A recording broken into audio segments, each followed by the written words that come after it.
The next speaker is Jupiter Mamone.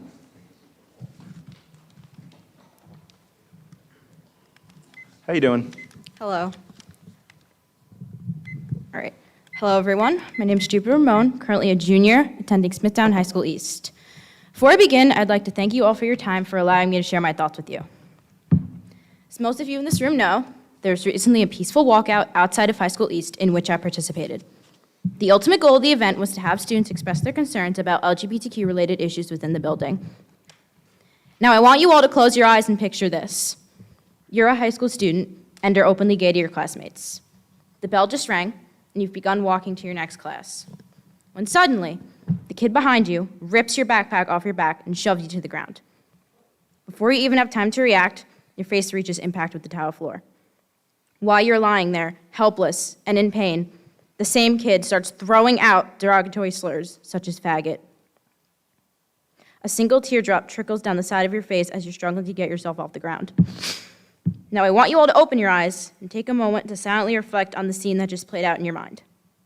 Now, imagine that same person going home and contemplating their own existence. They're so afraid of what might happen to themselves if they so dare tell their families that they're gay. It is beyond exhausting having to carry the burden of holding on to a secret that might actually alienate you from more friends, family, and classmates. Unfortunately, in 2021 alone, the suicide rate in LGBTQ youth reached an alarming rate, 22%. Children who felt so ashamed and alone that they couldn't bear the guilt any longer. So my question for you today is this: when will it be enough? How many more young lives have to be destroyed in order for people to take this issue seriously?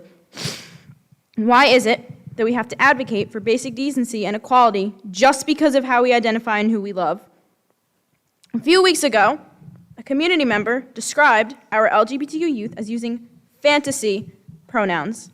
It may seem like a fantasy for some, but to many of us, it is our daily reality.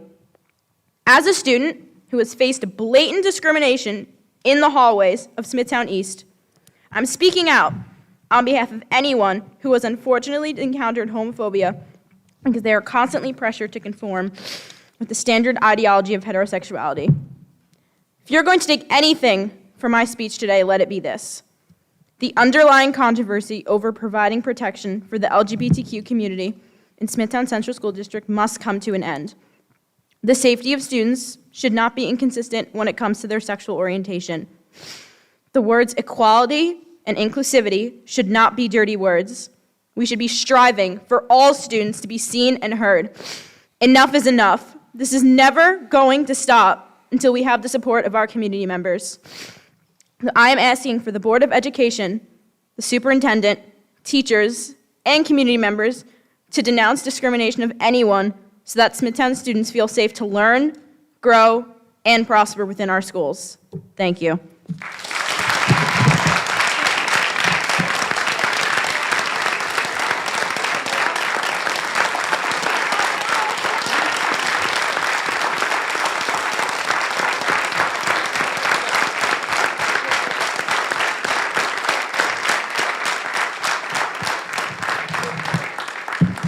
Ms. Mamone, thank you for sharing your story, and I'm sorry that you went through that, but it does take a lot of courage especially to come to a public venue to share that, and I think the more conversations we have with that, hopefully people will be able to empathize and kind of see through a different lens, and if people could just be kind, I think we'd all be in a better place.